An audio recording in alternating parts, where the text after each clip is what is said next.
भीष्म पितामह ने अपने अंतिम क्षणों में अर्जुन को बताए थे भोजन के ये नियम।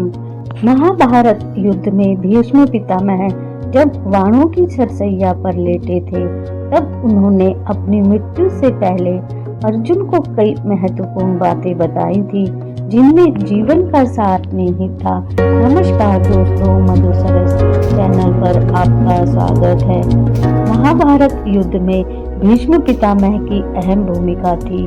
वो इस युद्ध में मुख्य पात्र भी थे। भीष्म पितामह महाकाव्य के कुरुक्षेत्र युद्ध के दौरान कौरवों की सेना के सर्वोच्च सेनापति थे। साथ ही वे एकमात्र ऐसे पात्र थे जिन्होंने महाभारत युद्ध की पूरी घटनाओं को देखा। भीष्म पितामह ने महाभारत के युद्ध में कौरवों की तरफ से भाग लिया था।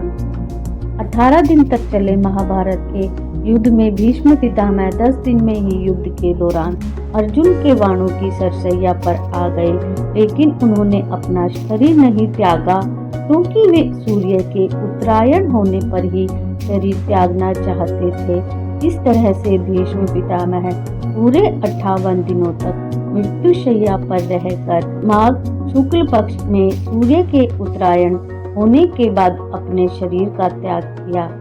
अपने अंतिम दिनों में उन्होंने वानों की शैया पर लेटे हुए ही पांडवों को युद्ध और जीवन की शिक्षा दी थी।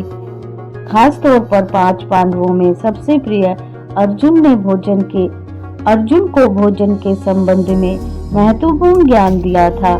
अगर किसी का पैर आपके खाने की थाली को छू जाए तो उसे नहीं खाना चाहिए, अन्यथा घर में दरिद्रता आती है।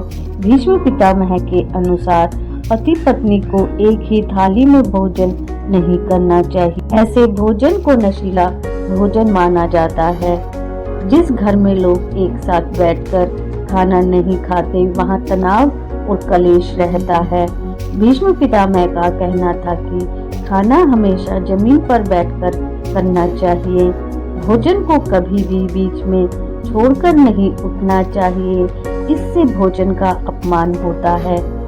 आपको भीष्म पितामह के कहे गए ये अंतिम उपदेश कैसे लगे, कमेंट कर बताएं। वीडियो को लाइक शेयर करें, चैनल को सब्सक्राइब करें। Thank you for watching.